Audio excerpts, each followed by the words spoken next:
சாயிபாபா மகானா மனிதரா? சாயிபாபாவின் ஆத்மீக பெருநிலை. மனித உருவில் இருந்தாலும் சாயிபாபா உண்மையில் மறைபொருள் உணர்ந்த ஒரு மகானே.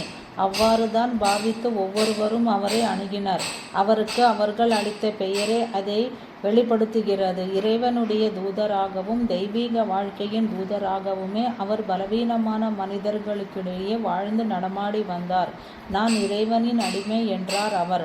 அல்லாஹ் மாலிக், இறைவனே எல்லாவற்றுக்கும் உரிமையாளன் என்பதே அவர் இடைவிடாது எண்ணி வந்த எண்ணம். இவன் ஒரு பிராமணன், வெள்ளை நிற பிராமணன், தூய பிராமணன்.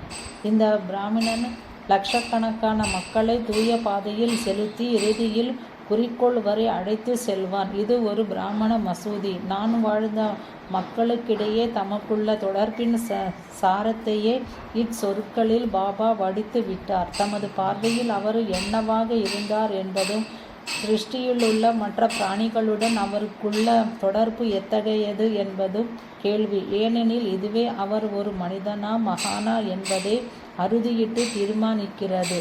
வெவ்வேறு வித சமயங்களில் அவர் நான் ஷிரடியிலும் எல்லா இடங்களிலும் வசிக்கிறேன், நான் கடவுள், நான் உருவமற்றவன், எங்கும் உள்ளவன், நான் எல்லாவற்றுக்குள்ளும் அவற்றை கடந்தும் இருக்கிறேன், ஆகாயம் முழுவதும் நானே நிரம்பியுள்ளேன், நீங்கள் பார்க்கும் எல்லா பொருட்களும் ஒன்று சேர்ந்ததே நான் அசைவதில்லை, பிரபஞ்சம் முழுதும் என்னுள் இருக்கிறது என்று கூறியுள்ளார். சாயிபாபாவை அவரது உடலோடு மட்டும் ஒன்றுபடுத்தி அவரை வெறும் மனிதரே என்று கருதுவது மிக தவறான செயலாகும். ஆத்மீக முன்னேற்றம் அடைவதற்கு பாபா அளித்துள்ள மிக சுருக்கமான போதனையாவது மக்கள் தாங்கள் ஒருவர் மற்றொருவரிடமிருந்து வேறுபட்டவர் என்று கருதுகின்றனர். இவ்விதம் அவர்கள் நினைப்பது தவறு. உதாரணமாக, நான் உனக்குள் இருக்கிறேன், நீ எனக்குள் இருக்கிறாய், நீங்கள் இவ்வாறே தொடர்ந்து நினைக்க பழக வேண்டும், பின்னர் அதை அனுபவத்தில் உணர்வீர்கள் என்பதே. இவ்விதமான பயிற்சியின் இறுதியான அனுபவத்துக்கு ஓர் உருவாக பாபா விளங்குகிறார். நமக்கும் அந்த மருந்தையே அளிக்கிறார். அதனால தான் பசியோடுள்ள நாய்க்கு உணவளிப்பது எனக்கு உணவளிப்பதற்கு சமமே, சேற்றில் உழலும் பன்றியிலும் உள்ளேன் என்றும் அவரால் கூற முடிந்தது. அவர் ஒரு பக்தரிடம், இந்த உடல் எனது வீடு மட்டுமே, எனது குரு எப்பொழுதோ என்னை இதற்கு வெளியே எடுத்து சென்று விட்டார் என்று கூறினார். உண்மையான கருணைக்கு உதாரணமானவர். இருந்தும் பாபாவின் மகா சமாதிக்கு 60 ஆண்டுகளுக்கு பின் கூட மக்கள் பாபாவின் பெற்றோர், பெயர், மதம், ஜாதி, பிறந்த இடம், குரு ஆகியவற்றை பற்றி துப்பறிந்து வருகிறார்கள். அவற்றை ஏதோ தப்பவிட முடியாத உண்மைகள் என்று கருதுகிறார்கள் போலும். பாபா ஓர் இடத்தில் சாதுக்களில் ஒருவராகவும் மற்றொரு இடத்தில் பழங்குடி மனிதரில் ஒருவராகவும் தோன்றினார். அவரை பழங்குடி மனிதனாக எடுத்துக்கொள்வதா சாதுவாக கருதுவதா? அவர் எல்லாவற்றிலும் இருந்தார், எல்லாமாகவும் இருந்தார். கிறிஸ்துவின் உனது அண்டை வீட்டுக்காரனையும் உன்னை போலவே நேசி என்ற போதனைக்கு முழுமையான உருவமாக அவர் விளங்கினார். பாபாவுக்கு அயலான் என்பது எல்லா பிராணிகளோடும் கூடிய முழு சிருஷ்டியே என்று பொருள்படும். அவைகளை அவர் தன்னை போல தன் ஆத்மாவை நேசிப்பது போலவே நேசித்தார். இந்த மகானாகிய தந்தையை தவிர வேறு எவரிடம் புத்தரின் கொள்கையாகிய கருணைக்கும் அஹிம்சைக்கும் முழுமையான உதாரணத்தை காண முடியும்? பக்தர்கள் திரும்ப திரும்ப பிழைகள் புரிந்தாலும் கூட பாபாவின் பரிபூரணத்தை பற்றி இடைவிடாமல் அவர்கள் அறிவுறுத்தப்பட்டனர் என்பதை திருமதி மேனேஜரின் குறிப்பில் காணலாம். பிறரை அடிமை கொள்ளும் பேராற்றலும் பக்தர்கள் கொண்ட பாதுகாப்புணர்வும். சாயிபாபாவை பார்த்தவுடன் முதலில் நம்மை கவருவது அவரது கண்களே. அவரது பார்வையில் மிகுந்த சக்தியும் ஊடுருவி பார்க்கும் தன்மையும் இருப்பதால் எவராலும் அவரது கண்களை தொடர்ந்து பார்க்க முடியாது. ஒருவர் அவர் தன்னை பற்றிய எல்லாவற்றையும் ஊடுருவி ஆராய்கிறார் என்று உணர்கிறார். உடனே தன் கண்களை தாழ்த்தி கொண்டு வணங்குகிறார். மற்றொருவர் சாயி ஒருவரது இதயத்தில் மட்டுமல்ல, உடலின் ஒவ்வொரு அணுவிலும் உள்ளார் என்று உணர்கிறார். அவரிடமிருந்தும் வரும் ஒரு சில சொற்கள் அல்லது சைகையே சாயிபாபா கடந்த காலம், நிகழ்காலம், எதிர்காலம் மற்றும் எல்லாவற்றையும் அறிவார் என்று காட்டிவிடும். நம்பிக்கையோடு அவரை சரணாகதி அடைவதை தவிர ஒருவர் வேறு எதுவும் செய்ய வேண்டாம். பின்னர் அவர் ஒவ்வொரு நுணுக்கமான விஷயத்தையும் கவனித்தும் கொண்டே வாழ்க்கையின் ஒவ்வொரு மாற்றத்துக்கும் போராட்டத்துக்கும் இடையே பாதுகாப்பாக அவரை நடத்தி செல்வார்.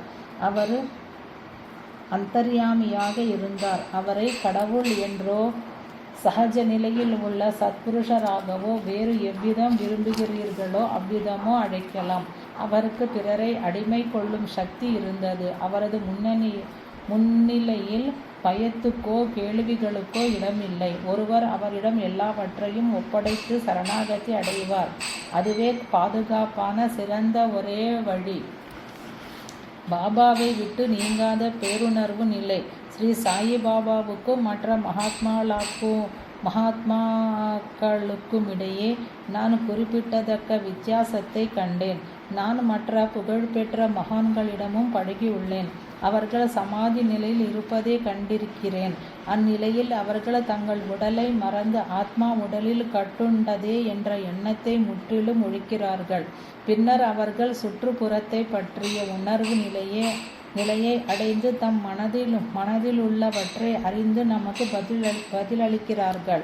ஆனால் சாயி பாபாவின் நிலையோ வினோதமானது. அவர் உயர்ந்த நிலைகளை அடைவதற்காக சமாதியில் இறங்க வேண்டியதில்லை. ஒவ்வொரு கணத்திலும் அவரிடம் 2 வித உணர்வு நிலைகள் சேர்ந்தே காணப்பட்டன. ஓர் உணர்வு நிலை ஸ்ரீ சாயி பாபா என்ற அகங்காரத்தை ஏற்றி அகங்காரங்களுடன் மனிதர்களுடன் லௌகீக ஆத்மீக சம்பந்தமான விஷயங்களில் ஈடுபட்டு வந்தது. மற்றொரு உணர்வு நிலை எல்லா அகங்காரங்களையும் கடந்து பரமாத்மா அல்லது பரம அகங்காரம் என்பதிலேயே எப்போதும் நிலைத்திருந்தது. 2 நிலைகளுக்கும் உரிய பண்புகளையும் சக்திகளையும் அவர் உபயோகித்து வந்தார். எந்தவித முயற்சியோ சிரமமோ இன்றி எப்போதுமே எல்லாவற்றையும் அறியும் நிலையிலேயே இருந்தார். ஆற்றலோடு கூடிய பேரன்பும் அக்கறையும் அவருடைய சக்தி மட்டுமே அவரை பிறரின் அன்புக்குரியவராக்கவில்லை. அத்தகைய சக்தியோடு அவர் காட்டிய அன்பு மிகுந்த அக்கறை அங்கு செல்லும் பக்தர்களுக்கு ஷிரடியை உண்மையான சொர்க்கமாகவே ஆக்கிவிட்டது. அங்கு சென்றவுடனே நாம் மிகவும் பாதுகாப்பாக இருப்பதாகவும் நமக்கு எதுவும் எந்த தீங்கும் இழைக்க முடியாதென்றும் உணர்கிறோம். அவருக்கு முன்னிலையில் சென்று அமர்ந்தவுடனே நான் எனது வலிகளை, ஏன் எனது உடலையும் மற்ற சம்சார சம்பந்தமான எல்லா கவலைகளையும் பொறுப்பையும் அறவே மறந்து போய் விடுவேன்.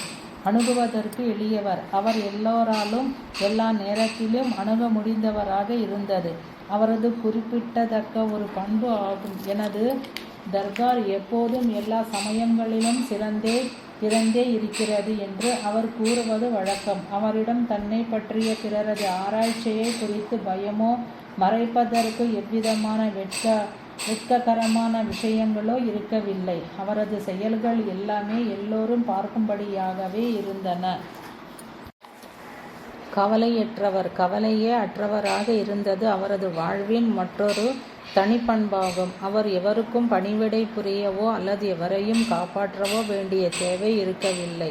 தன்னை ஆதரிப்பதாகவோ அல்லது தான் நிர்வகிக்கும்படியாகவோ எந்தவித அமைப்புகளும் அவருக்கு இல்லை. காப்பாற்றுவதற்கு வருவாய் எதுவும் இல்லை. கவலைப்படுவதற்கு தமக்கு சொந்தமான சொத்து எதுவும் இல்லை. மகான்களிடம் நீண்ட நாள் தொடர்பினால் சிலருக்கு ஏற்படும் குறைபாடு. அநேகமாக அவரது எல்லா பக்தர்களுக்கும் அவரது ஆத்மீக சக்தியை ஊடுருவி நோக்கும் இத்தகைய நுண்ணறிவு இருந்த போதிலும் அவரிடம் நீண்ட நாள் பழக்கம் காரணமாக அதை இழக்காமல் ஒரு சிலரால் மட்டுமே ஜாக்கிரதையாக இருக்க முடிந்தது. அவருடன் நீண்ட நாள் பழக்கம் அவர் பிறர் மேல் காட்டும் சக்தியை குறைவுபடுத்தாது. ஆனால் அவருடன் நீண்ட நாட்கள் பழகுவதால் ஒருவர் அவரது சக்தியின் எல்லையற்ற தன்மையை உணரும் தன்மையை அது தடுகிறது. அதிலிருந்து அவர் மகிழ்ச்சியை அவர்கள் இழப்பதோடு அவருடன் தொடர்பு கொள்ளும் தமது அரிய வாய்ப்பின் முக்கியத்துவத்தையும் கூட மறந்து விடுகிறார்கள். இயேசு தமது சீடர்களிடம் தாம் கிறிஸ்து என்றும் தன்மேல் அவர்கள் கொள்ள வேண்டிய நம்பிக்கையை பற்றியும் கூறியதை இதற்கு இணையாக கூறலாம். எனினும் அவர் மேல் நம்பிக்கை செலுத்த தகுந்த அளவு அவர்களில் எவ்வளவு பேர் அவரை உண்மையாக நம்பினர்? அவர்களது படகு புயல் வீசும் கடலினால் அலைக்கழிக்கப்பட்டபோது அவர்கள் பீதியடைந்தனர். இயேசு அவர்கள் நம்பிக்கையற்றவர்கள் என்று கண்டித்தார். அவர்கள் அவரை கிறிஸ்து என்று முழுமையாக நம்ப விரும்பினாலும் அவர் உடலோடு இருந்த காரணத்தினாலேயே அவரை மேரியின் மகனான இயேசுவாக பிழையாக அடிக்கடி எண்ணி குழம்பினார்கள். அவ்வாறே பாண்டவர்களில் கிருஷ்ணனுக்கு மிக நெருக்கமானவனாக இருந்த அர்ஜுனனும் ஸ்ரீகிருஷ்ணனுடைய தெய்வீக தன்மையை பன்முறை கண்கூடா கண்டறிந்தும் திரும்ப திரும்ப அவரை மனிதனாக எண்ணும் பிழையை செய்து அவரை யாதவ குலத்தை சேர்ந்த வெறும் நண்பனாக மதித்துவிட்டு இறுதியில் பகவத்கீதையில் அதற்காக மன்னிப்பும் கேட்கிறான். பாபாவை பற்றிய சில குறிப்புகளிலும் மேற்கண்டவாறான நிகழ்ச்சிகளை காணலாம். அதிலும் ஆச்சரியப்படைத்தக்க விதத்தில் இதுவும் பாபாவின் மிக நெருங்கிய பக்தரான மாதவராவ் தேஷ்பாண்டேயிடமிருந்து வந்துள்ளது. பாபா அவரை ஷாமா என்று அழைப்பது வழக்கம். பாபா சமாதி அடைந்த போது ஷாமா தம் சாயிபாபாவின் சேர்க்கையை நன்கு பயன்படுத்தி கொள்ளவில்லையே என்று பச்சாத்தாபடவே செய்தார். பாபாவும்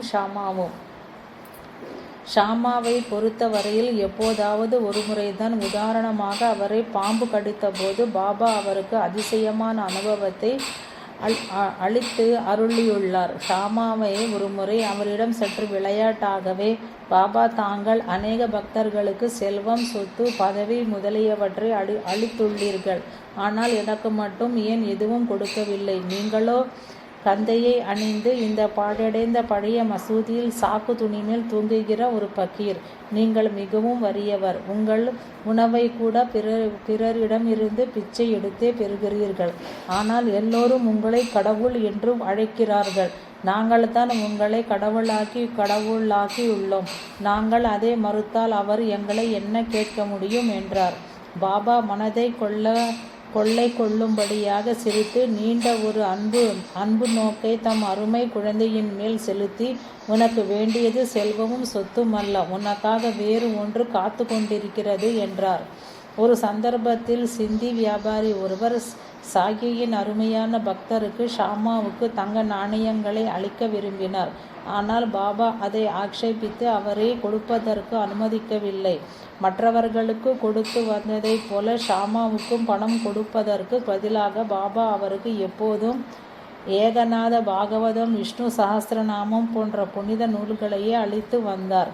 வெள்ளி பாதுகைகளையும் அளித்தார். தமக்கு அளிக்கப்படும் உணவுப் பொருட்களில் ஷாமாவுக்கு காரவகை பக்தர்கள் பிடிக்காது என்று அறிந்து அவற்றை ஒருபோதும் அவருக்கு கொடுக்க மாட்டார். எல்லா பக்தர்களும் போன பிறகு பாபா அவருக்கு மாம்பழமோ இனிப்புகளோ அளிப்பார். ஒருவேளை பாபா காட்டிய இத்தகைய மனித தன்மையை ஷாமா அவர் மேல் வைத்துள்ள நம்பிக்கையின் ஆழத்தை அவரே உணராமல் தடுத்திருக்கலாம். ஷாமாவே பாபாவுக்கு மிகவும் நெருக்கமாக இருந்தால் மற்றவர்களுக்கு கிடைக்காத பாபாவின் மேன்மையை பற்றிய நெருக்கமான காட்சிகள் அவருக்கு கிடைத்தன. உதாரணமாக, ஒரு நாள் ஒருவர் பணத்துக்காக பாபாவை அணுகினார். பாபா அதை தம் சட்டப்பையில் ஒளித்து வைத்திருந்தார் என்பதை ஷாமா அறிவார். ஆனால் பாபா வந்தவரிடம் தன்னிடம் பணம் இல்லை என்று பொய் கூறினார். பின்னர் அந்த மனிதன் சென்றதும் ஷாமா ஒளிவு மறைவு இல்லாமல் நேரடியாகவே பாபாவிடம், பாபா, தாங்கள் ஒரு பக்கீராகவும் பணத்தின் மேல் பற்று இல்லாதவராயும் உண்மையில் நிலைநிறுத்தப்பவராயும் இருந்து கொண்டு எதற்காக பணத்தை ஒளித்து வைத்து கொண்டு அவரிடம் போய் கூறினீர்கள்? நீங்கள் எங்களிடம் உண்மையாக இருக்கும்படி எப்போதும் உபதேசம் செய்வதில்லையா என்று கேட்டார். பாபா அந்த மனிதனுக்கு பணம் கொடுப்பது அவனுக்கு நன்மையை கொடுக்காதாகையால் அவனுக்கு பணம் கொடுக்க கூடாது என்றார். பாபா உண்மையை கூறினால் அவன் அதை கேட்க மாட்டான். எனவே அவனது நன்மைக்காகவே அவனை அவ்விதம் தாம் நடத்தியதாக கூறினார். பாபாவின் உருவம் நமக்கு தேவையே. பாபாவை பற்றி அறிந்து கொள்ள முற்படும் போது அவரை அவரது உடலோடு கட்டுப்படுத்தும் பிழைக்குள்ளாகாமலிருக்க முயற்சி செய்ய வேண்டும். எனினும் நாம் இன்னும் நமது உடலுணர்வை கடக்காததால் பாபாவின் மேன்மையை அவரது உடலுடன் இணைத்து பார்ப்பதை நம்மால் தவிர்க்க இயலாது. ஏனெனில் அவரை அந்த உருவத்தாலேயே அறிகிறோம். உருவம் இன்றி அவரை நாம் ஒருபோதும் அறிய முடியாது. அவரிடம் மனதார அன்பு செலுத்தவும் அவரது உருவத்தை அழிவில்லாமல் நம் மனதில் பதிய செய்யவும் அவரது உருவம் நமது முன்னேற்றத்துக்கும் மிகவும் அவசியமானது. பரிபூரணமான நிலையை அடைவதற்கு அவரை எந்த அளவில் உபயோகப்படுத்தி கொள்ளலாம் என்று பாபாவே குறிப்பிட்டுள்ளார். தியானம் செய்வதற்கு என்னை உருவத்தோடோ அல்லது உருவமற்ற ஆனந்தமாகவோ தியானம் செய்யுங்கள். அல்லது அது கஷ்டமாக இருந்தால் இங்கே பார்ப்பது போன்ற உருவிலேயே எண்ணி பாருங்கள். அதையே இரவும் பகலுமாக சிந்தித்து வாருங்கள். அத்தகைய தியானத்தால் மனம் ஒருமையில் கரைந்து போகிறது. தியானம் செய்பவர், செய்யப்படும் பொருள், தியானம் செய்யும் செய்கை ஆகியவற்றுக்கு இடையேயுள்ள வேறுபாடும் மறைந்து போகும். இது பிரம்மத்தோடு ஒன்றுபடும் நிலையில் சென்று முடிவடையும். உனது குருவையே பற்றி இரு. ஏன் பாபாவின் உருவத்தை தான் தியானிக்க வேண்டும்? வேறு ஒரு உருவத்தை தியானிக்க கூடாதா? ஒருவர் விரும்பும் எந்த உருவத்தை வேண்டுமானாலும் தியானிக்கலாம். ஆனால் அது ஒரே ஒரு உருவமாக இருக்க வேண்டும். தன்னை தரிசிக்க வந்த மற்றொரு குரு ஒருவரின் சிஷ்யரிடம் மற்ற குருமார்களின் பெருமை அதிகமாக இருந்தாலும் உனது குருவின் பெருமை குறைவாக இருந்தாலும் உனது குருவையே குறைவுபடாத நம்பிக்கையுடன் திடமாக பற்றியிரு என்றார் பாபா. ஏன் ஒருவர் அவ்வாறு செய்ய வேண்டும்? தமது குருவை காட்டிலும் சிறந்த ஒருவரை கண்டால் ஏன் அவரை விட்டுவிட்டு இவரை குருவாக ஏற்பது புத்திசாலித்தனமாகாதா? பாபா, குரு தன்னை உன்னுடைய குருவாக ஆக்கிக் கொள்வதில்லை. நீதான் அவரை உன் குருவாக கருத வேண்டும். அதாவது அவரிடம் முழுமையான நம்பிக்கை வைக்க வேண்டும். ஒரு கம்பத்தை உன் குருவாக நினைத்து பாவித்து வா. உனது குறிக்கோள் நிறைவேறுகிறதா இல்லையா என்று பார் என்றார். பாபா தம் படத்திலும் பூரண சக்தியோடு விளங்குதல். இவ்வாறாக பாபா தன்னை நாடி வந்தவர்களில் தன்னை குருவாக கருதியவரிடம் மட்டுமே தன்னை தியானம் செய்யும்படி கூறினார் என்பது தெளிவு. எனினும் அவ்வாறு செய்யும்போது பாபாவின் படத்தை எப்போதோ வாழ்ந்த ஒரு மகானின் படம் என்று கருதும் வழக்கமான தவறை செய்யக்கூடாது. அவர் தாம் உடலோடு இருக்கும்போதே தாம் தமது படத்திலிருந்து வேறுபட்டவர் அல்ல என்று நிரூபித்து காட்டியுள்ளார். டாக்டர் கவாங்கர் தமது புத்தகத்தில் ஒரு முறை பாபாவை காண வந்த சிலர் அவரை புகைப்படம் பிடிக்க அனுமதிக்குமாறு வேண்டிக் கொண்டதை பற்றி குறிப்பிட்டுள்ளார். முதலில் அதற்கு மறுப்பளித்த பாபா கடைசியில் தன் பாதங்களை மட்டுமே புகைப்படம் எடுக்க அனுமதித்தார். அவர்கள் அவரது அனுமதியை தமக்கு சாதகமாக்கி கொண்டு அவரது முழு உருவ படத்தை எடுக்க முயன்றார். அவர்கள் வியக்கும்படி புகைப்படத்தில் பாபாவின் திருவடிகள் மட்டுமே விழுந்திருந்தன. வேறு ஒருவர் பாபாவின் அனுமதியின்றி அவரது முழு உருவ புகைப்படத்தை எடுக்க முயன்றபோது அதில் வந்தது பாபாவின் படமன்று, அவரது சொந்த குருவின் படமே. மேலும் ஹேமந்த் பந்தின் வீட்டில் மத்தியான உணவுக்கு பாபா தமது படத்தின் உருவிலே சென்றார். பாபு சாஹேப் தார்காடு பாந்திராவிலுள்ள தம் வீட்டில் பூஜை அறையிலுள்ள பாபாவின் படத்துக்கு நைவேத்தியம் அளிக்க மறந்து போன போது அந்த விஷயத்தை அதே நேரத்தில் பாபா திருமதி தார்காடியிடமும் அவளது மகனிடமும் கூறினார். சாயி பாபாவுக்கும் அவரது படத்துக்கும் உள்ள தொடர்பு இத்தகையது.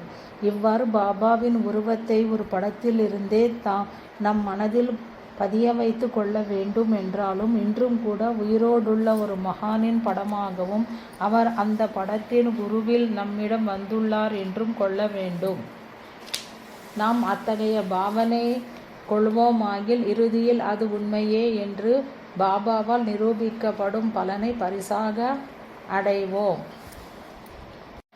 பாபாவின் விசித்திரமான போக்கு. சாயிபாபா ஷிரடியிலேயே இருக்கும்போது திடீரென்று நான் காசிக்கு சென்று கங்கையில் ஸ்நானம் செய்துவிட்டு இப்போதுதான் திரும்பினேன். இங்கே எதற்காக குளிக்க வேண்டும் என்றோ, நான் கோல்ஹாப்பூருக்கு ஆடம்பார்வாடிக்கும் சென்றுவிட்டு இப்போதுதான் திரும்பினேன் என்றோ கூறுவார். பாபாவை பற்றி அவரது பக்தர்களின் கவனத்தை கவர்ந்து அவர்களை திணற வைத்து அவரது மறைபொருளான மொழிகளும் உபகதைகளுமே. குறிப்பாக யாருக்காக அவற்றை கூறுகிறாரோ அவரை தவிர மற்றவர்கள் அவற்றின் பொருளை உணர முடியாது. சில சமயங்களில் வினோதமான சில சடங்குகளில் பாபா ஈடுபட்டிருப்பார். இவற்றில் சிலவற்றை பற்றி ஏற்கனவே கண்டோம். திருமதி மேனேஜர் காலை வேளைகளில் அவர் துணி கருகில் அமர்ந்து கொண்டு கைகளையும் விரல்களையும் அசைத்து எங்களுக்கு பொருள் விளங்காத ஏதோ சைகைகள் செய்து கொண்டே ஹக் கடவுள் என்று கூறுவார் என்று எழுதுகிறார். பாலகிருஷ்ண உபாசனி சாஸ்திரி எழுதியுள்ளதாவது 1910 நான் மசூதிக்கு சென்று சாயிபாபா மசூதியில் துணிக்கருகில் இருப்பதை கண்டேன். அவர் நெருப்புக்கு எதிரே நின்ற வண்ணம் அடிக்கடி தம்மை தாமே சுற்றி கொண்டார். B.N. சந்திரோர்கர் என்பவர் பாபா உச்சரித்த எல்லா மந்திரங்களும் அரேபிய மொழி அல்லது பேர்சிய மொழியை சேர்ந்தவை என்றும் அவை சமஸ்கிருதம் அல்ல என்பதையும் கவனித்துள்ளார். மற்றொரு பக்தர் பாபா ஒரு சமயம் மசூதியில் தனியாக இருந்தபோது கீழே இருந்து கல் ஒன்றை பொறுக்கி அது ஏதோ ஒரு கண்ணுக்கு தெரியாத ஜீவன் ஒன்றின் மேல் வீசப்போவதாக அச்சுறுத்தினார். ஆனால் அவர் உண்மையில் அதை வீசவில்லை என்று குறித்து வைத்துள்ளார். அடிக்கடி பாபாவுக்கு தோன்றி மறையும் அடக்க முடியாத சினத்தை பற்றி G.N. நார்கே என்பவர் எழுதுகிறார். ஆரம்ப காலத்தில் நான் ஷிரடி சென்றிருந்த போது ஒரு முறை ஆரத்தி சமயத்தில் பாபா மிகவும் மனவெழுச்சி அடைந்தவராக காணப்பட்டார். அவர் கோபித்தார், சபித்தார், அச்சுறுத்தினார். அதற்கு வெளிப்படையாக எந்த காரணமும் தெரியவில்லை. அவர் ஒரு பைத்தியமோ என்று நான் சந்தேகித்தேன். அது ஒரு கணம் என் மனத்தில் தோன்றி மறைந்த ஒரு நினைவே. வழக்கம்போல் ஆரத்தி நடந்து முடிந்தது. பிற்பகலில் நான் சென்று அவரது கால்களை பிடித்து விட்டேன். அப்போது அவர் எனது தலையை தடவி கொடுத்தவராக நான் பைத்தியமல்ல என்றார். அவர் எனது இதயத்தில் உள்ளதை அறிந்து விட்டார். உண்மையிலேயே பாபா இத்தகைய மொழிகளையும் சைகைகளையும் சில சந்தர்ப்பங்களில் இயற்கையிலுள்ள சக்திகளை அடக்கியாள பயன்படுத்தினார். ஜெய்கர் என்பவர் எழுதுகிறார். ஒரு முறை நான் அவருடன் மசூதியில் இருந்தபோது ஒரு கொடிய புயல் ஏற்பட்டது. காற்றும் மழையும் மிக கடுமையாக இருந்தன. சில நிமிடங்களுக்கு பிறகு பாபா வாயிற்படி ஓரத்தில் நின்று கொண்டு புயலிடம் கிறிஸ்து ஒரு காலத்தில் செய்தது போலவே ஜரா தாவ், அதாவது சற்று நில் என்று கத்தினார். உடனே விரைவாக புயலின் வேகம் குறைந்து விட்டது. M.W. பிரதான் என்பவர் நான் முதல் முறையாக ஷிரடி சென்றபோது 1/4 மணி நேரத்துக்கு கொடிய புயலும் மழையும் ஏற்பட்டது. அப்போது நான் பாபாவுடன் மசூதியில் இருந்தேன். இன்னும் சற்று நேரம் கூட மழை தொடர்ந்து பெய்தால் ஆறுகளிலெல்லாம் நீர் நிரம்பிவிடும். எனக்கு பம்பாய்க்கு திரும்பி போவது கஷ்டமாகிவிடும். பாபாவும் அவ்வளவு சீக்கிரத்தில் எனக்கு போக விடை தரமாட்டார் என்று நான் நினைத்தேன். அப்போது பாபா ஆகாயத்தை நோக்கி, ஓ கடவுளே, போதும், மழையை நிறுத்தும். என் குழந்தைகள் வீடு திரும்ப வேண்டும். அவர்கள் கஷ்டமில்லாமல் திரும்ப போகும்படி செய்வீர் என்றார். அவர் பேச பேச மழையின் வேகம் குறைவுபட்டது. பாபா என் மனதுள் ஓடிய எண்ணங்களை அறிந்து கொண்டார் என்று உணர்ந்தேன். பிறகு அவர் எனக்கு போக விடை அளித்தார் என்று கூறுகிறார். சில சமயம் பாபாவின் சொற்கள் புரிந்து கொள்ள முடியாதவையாயிருக்கும். ஒரு நாள் பாபா எவ்வித காரணமுமின்றி ஓ என்று கத்தினார். அடுத்த நிமிடம் அவர் தலையில் அணிந்திருந்த துணியும் கப்னியும் திடீரென்று நனைந்து காணப்பட்டன. அவற்றிலிருந்து தண்ணீர் சொட்டி கொண்டிருந்தது. துவாரகா மாயில் இருந்த சிறு இடம் ஒரு நீர்க்குட்டையாக மாறியது. பக்தர்கள் மிகவும் வியப்படைந்தவர்களாக மௌனமாக தண்ணீரை பெருக்கி தள்ளிவிட்டு பாபாவின் துணிகளை உலர செய்தனர். இதற்கு 3வது நாள் ஜஹங்கீர்ஜி பிராமி தருவாலா என்ற அவரது பக்தரிடமிருந்து தம்மை காப்பாற்றியதற்காக பாபாவுக்கு நன்றி தெரிவித்து ஒரு தந்தி வந்தது. நடந்த கதை வருமாறு. ரஷ்யாவுக்கும் ஜப்பானுக்கும் இடையே நடந்து கொண்டிருந்த யுத்தம் மிக கடுமையாக இருந்த நேரம் அது. மேற்கூறிய பக்தர் ஒரு கேப்டனாக பணிபுரிந்து கொண்டிருந்தார். 3 நீராவி கப்பல்களை தவிர மற்ற எல்லா கப்பல்களும் நீரில் மூழ்கடிக்கப்பட்டு விட்டன. அவருடைய கப்பல் உட்பட மீதி இருந்த மற்ற 3 கப்பல்களும் விரைவில் அதே நிலையை அடைய இருப்பதை உணர்ந்த பக்தர் தமது சட்டை பையிலிருந்து பாபாவின் படத்தை எடுத்து கண்களில் நீருடன் தம்மையும் மீதியுள்ள 3 நீராவி கப்பல்களையும் காப்பாற்றுமாறு பிரார்த்தித்தார். உடனே பாபா அங்கே தோன்றி மூழ்கி கொண்டிருந்த கப்பல்களை கரை சேர்த்தார். கையே கரண்டி எம்.டபிள்யூ. பிரதான் மற்றோர் உதாரணத்தையும் குறிப்பிடுகிறார். ஒரு வியாழக்கிழமையன்று பாபா பெரிய அளவில் மக்களுக்கு உணவளிப்பதற்காக பானை ஒன்றில் உணவு தயாரித்து கொண்டிருந்தார். அவர் மசூதியில் இருந்த எல்லோரையும் விரட்டிவிட்டு தாம் மட்டும் தனியாக இருந்தார். அந்த சமயத்தில் பார்த்து கொண்டிருந்தவர்கள் எல்லோரும் எங்களுக்கு என்ன நிகழுமோ என்று பயப்பட நானும் சந்தோர்கரின் 2 மகன்களும் உள்ளே சென்றோம். எங்களிடம் கோபப்படுவதற்கு முற்றிலும் மாறாக பாபா எங்களை மிகவும் நன்றாக வரவேற்றார். எங்களுக்கு அவருடன் தனியாக பேச சந்தர்ப்பம் அளிப்பதற்காகவே மற்றவர்களை விரட்டிவிட்டது போல் தோன்றியது. பானையில் உள்ள பொருட்களை வெந்து கொண்டிருக்கும் போது அவற்றை கிளறிவிட கரண்டியை உபயோகிக்காமல் பாபா தம் கைகளையே கொதிக்கும் பதார்த்தத்தில் போட்டு கிளறி கொடுப்பதைக் கண்டு வியந்தேன். அதனால் அவரது கைகளில் சூட்டுப்புண் ஏற்படவோ அல்லது கைகள் வீங்கவோ இல்லை. கொல்லனின் குழந்தை பாபா நெருப்போடு விளையாடிய எல்லா சந்தர்ப்பங்களும் இவ்வாறு தீங்கு விளைவிக்காமலிருந்தன என்றும் கூற முடியாது. 1910ஆம் ஆண்டு தீபாவளி புனித தினத்தன்று பாபா துணிக்கருகில் அமர்ந்து குளிர் காய்ந்து கொண்டிருந்தார். அவர் நன்கு பிரகாசமாக எரிந்து கொண்டிருந்த துணியில் விறகுகளை தள்ளி கொண்டிருந்தார். திடீரென்று விறகுக்கு பதிலாக பாபா துணியில் தமது கைகளை செலுத்தி விட்டார். கைகளில் சூடப்பட்டு உடனே தீப்புண் ஏற்பட்டு விட்டது. இதை கவனித்த பணியாள் மாதவனும் மாதவராவ் தேஷ்பாண்டே என்ற பக்தரும் உடனே பாபாவிடம் விழுந்தோடினர். மாதவராவ் பின்னால் இருந்து பாபாவின் இடுப்பை பற்றி பலவந்தமாக பின்னுக்கு இழுத்துவிட்டு அவரிடம் தேவா ஏன் இப்படி செய்தீர்கள் என்று கேட்டார். உடனே பாபா அமைதியாக சற்று தூரத்தில் உள்ள ஓர் இடத்தில் கொல்லன் ஒருவனுடைய மனைவி உலைக்கருகில் வேலை செய்து கொண்டிருந்தாள். அப்போது அவள் கணவன் அவளை கூப்பிடவே அவள் இடுப்பில் தன் குழந்தையை வைத்து கொண்டிருப்பதை மறந்தவளாய் திடீரென்று திரும்ப குழந்தை உலைக்குள் விழுந்து விட்டது. நான் உடனே என்னுடைய கையை செலுத்தி குழந்தையை காப்பாற்றினேன். என் கை எரிந்து போனதை பற்றி நான் சற்றும் பொருட்படுத்தவில்லை. குழந்தை உயிர் பிழைத்ததை பற்றியே நான் மகிழ்கிறேன் என்றார். ஞான ஸ்நானமும் தீட்சையும் மகான்கள் யாவரும் மனித ஆத்மாக்களை பிடிக்கும் செம்படவர்களாக இருந்து தமது சக்தியால் அவர்களை துன்பங்களிலிருந்து விடுவித்து சாஸ்வதமான வாழ்வு என்னும் வலைக்குள் விழ வைக்கிறார்கள். இவ்வாறாக கிறிஸ்து பரிசுத்த ஆவியின் மூலம் ஞானஸ்நானம் அளிப்பவராக இருந்திருக்கிறார். கிறிஸ்தவர்கள் ஞானஸ்நானம் என்று கூறுவதையே இந்துக்கள் தீட்சை அல்லது பிரம்மோபதேசம் என்று கூறுகிறார்கள். ஆத்மீக வாழ்க்கையில் இரகசியங்களை அறிந்து கொள்ளும் ஆரம்பமான அது அவனது மறுபிறப்பை போன்றது. ஒருவருடைய பழைய தோற்றமே அழிந்து விட்டு போவதற்கு சமமான முழுமையான மாற்றம் ஏற்பட்டு அந்த இடத்தில் மிக மேன்மையான ஒரு தோற்றம் ஏற்படுவது ஆத்மீக வாழ்வின் மையமான மறைப்பொருள் ஆகும்.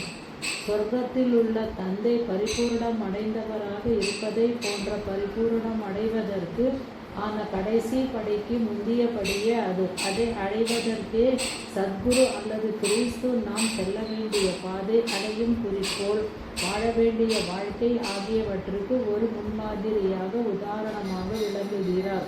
ஒரு மகானின் அற்புத செயல்களில் எல்லாம் மிகவும் அற்புதமான செயல் இதுவே. பாபா இத்துறையில் ஏறக்குறைய 60 ஆண்டுகள் இடைவிடாது செயல்பட்டதை காணும்போது அது நம்மை மிகவும் மயிர்கூச்செறிய வைக்கிறது. பாபா உடலில் வாழ்ந்ததே பரம்பொருள் நிகழ்த்திய ஒரு அற்புதமே.